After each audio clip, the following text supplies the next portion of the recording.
Jahal, Abu Lahab. Nabi SAW diejek, ditertawakan, dibilang gila, majnun, sahir, tukang sihir. Apa maksudnya? Pembunuhan karakter. Orangnya tak dibunuh, karakternya dibunuh.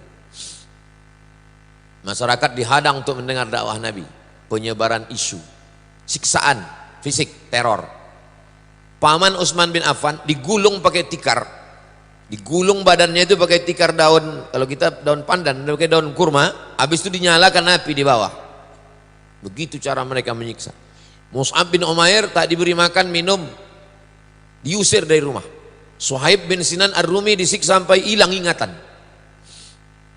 Bilal bin Rabah disiksa dengan batu, diikat dengan tali, diserahkan kepada anak-anak Makkah, menarik-narik dia macam orang gila.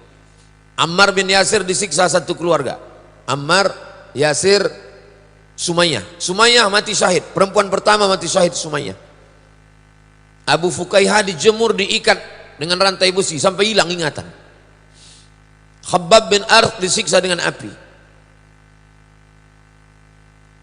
Lalu kemudian disiksa sampai buta. Sahabat Nabi itu disiksa sampai buta. Itu cuma teror untuk menakut-nakuti. Jadi kalau antum tengok sekarang ada ustadz disiksa, ditangkap, itu untuk nakut-nakuti saya. Umur 44 sampai 53 teror terhadap pembela Nabi. Abu Talib, mana mereka berani ganggu Nabi? Siapa backingnya? Abu Talib. Apa kata Abu Talib?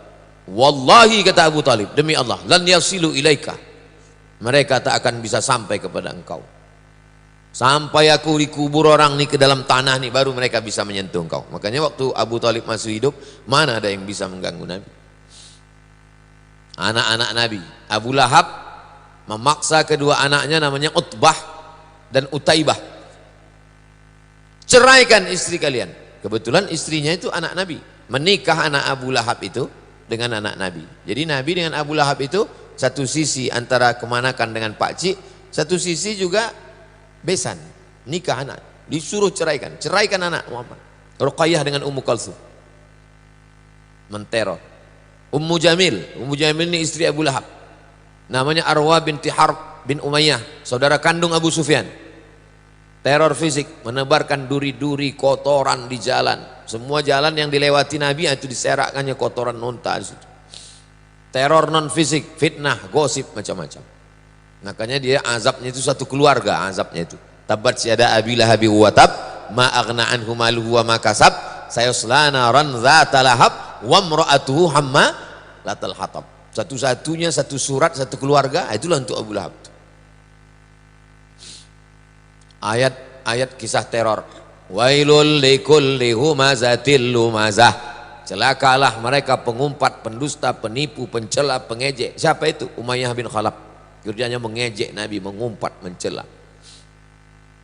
Padahal belum ada Facebook lagi orang nih. Gimana kalau hidup dia nih sekarang? Berapa grup-grup dia nih? Yang banyak mencela, yang kian kemari menghamburkan fitnah, banyak menghalang. 9 sifat mereka itu. Namanya Al-Akhnas bin Syarik Al-Thaqafi. Fala saddaqa wa la shalla. Tak mau percaya dan tak mau salat. Itu Abu Jahal. Mendengarkan bacaan Quran tapi tak percaya, melarang Rasulullah melaksanakan sholat, tak boleh Nabi sholat samping Ka'bah. Terus strategi Rasulullah, perlu markas.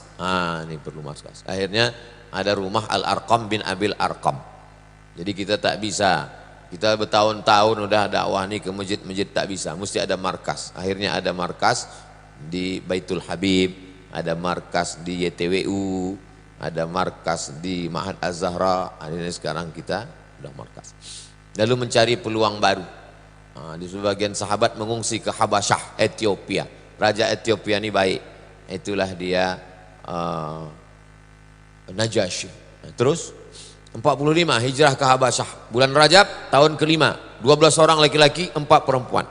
Ketuanya Utsman bin Affan dan istrinya Ruqayyah, anak Nabi. Rombongan kedua, kloter kedua 83 orang. Laki-laki 19 perempuan. Teror sampai ke Ethiopia.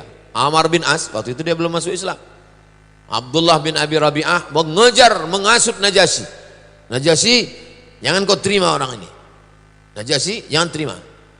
Jadi kalau zaman sekarang lah itu di cancel lah visa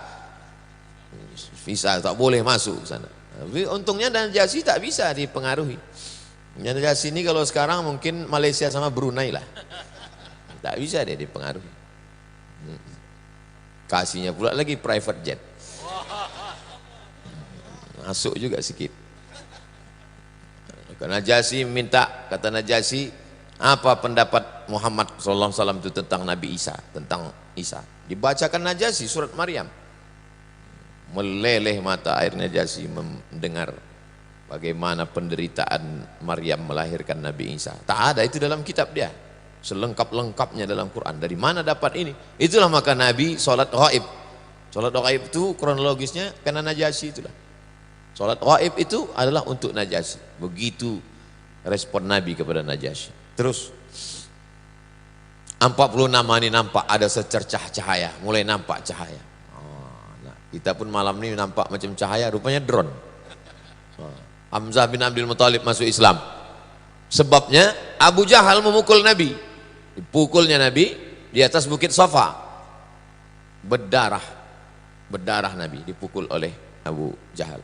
Hamzah dia singa Allah, Asadullah, keponakan kita dipukul, maka dia merasa terhina. Dia datang menemui Abu Jahal, dipukulnya pula. Abu Jahal pakai busur panah. Jadi antum kalau ada dipukul orang, pukul pula dia. Jangan kita diam. Cahaya semakin terang, bulan Zulhijjah tahun ke-6 masuk Islam satu lagi. Ini paling hebat, Umar bin Khattab. Sebelum Umar bin Khattab masuk Islam, mana ada orang berani baca Quran kuat-kuat? Setelah Umar bin Khattab, kenapa orang takut? Umar bin Khattab pemenang lomba gulat pasar Ukas, juara bertahan. Jadi besok antum cari di Ramayana yang tegap-tegap, yang tukang parkir. Mohon maaf ya, nanti disomasi pula sama tukang parkir. Abdullah bin Mas'ud, apa kata Abdullah? Kami tak mampu sholat di samping Ka'bah, tak berani kami sholat samping Ka'bah. Sampai akhirnya Umar bin Khattab masuk Islam. Jadi umur 46 Nabi udah nampak titik-titik kemenangan itu, nampak di usia 46. Macam umur saya inilah, saya 46 sekarang. Tawaran damai. Rupanya kalau kita udah mulai kuat, datang orang ingin mengajak berdamai. Al-Aswad bin Abdul Muthalib sama Aswad bin Abdul Uzza, Al-Walid bin Mughirah, Umayyah bin Khalaf, As bin Wa'il mulai mengajak berdamai. Kalau sebelumnya kan menyiksa, menteror, ngejek, sekarang tak berani lagi. Mulai ngajak berdamai. Kira-kira kalau kita ganti-gantian ibadah gimana? Sebulan kami sembah Allah, sebulan nanti kau sembah pula Lata, Uzza, Manat, Hubal, Jibri, Taut. Mulai berdamai. Ini kan udah dekat-dekat Pileg ini, cuma kalau kita berdamai ya gitu. Itu maka dikunci gerbang depan tuh. Mana bisa berdamai? Yang tak ada janji, tak ada nama, sampai mati tak terbuka.